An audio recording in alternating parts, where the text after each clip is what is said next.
how to redeem gift codes or just codes in Dark Epoch. So to do this, you're gonna have to open up your character, or as long as you find this little assistant in the top left corner of your game. So it's found over here. So you can notice in the top left corner, there's my profile, not really profile, there's my face over here. And then if you click on that little white circle that is just popping out a little, as you can see right there, it's gonna show us the game assistant. This is one way you can redeem your codes, since we'll have the gift code option. We press on our gift codes, and then we're gonna have to enter the gift code over here. So we're gonna go ahead and try one right now. MUDE, Mude Steam.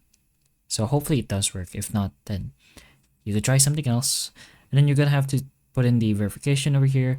In our case, it's QYVN.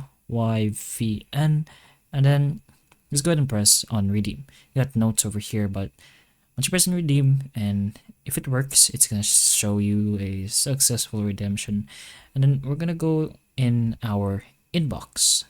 So our inbox will be found directly in our chat, or I think this is called the mail, but we'll be able to see. So it's here. Just press on the chat here in the top, no, bottom left, and then press on mail. And then here we have our gift code rewards. So right here, and then we're just going to press on claim and delete, sadly. So that's pretty much how you redeem codes in your Dark Epoch. So hopefully the information of this video can help you, and if it can, please like and subscribe for more videos like this, and that's all.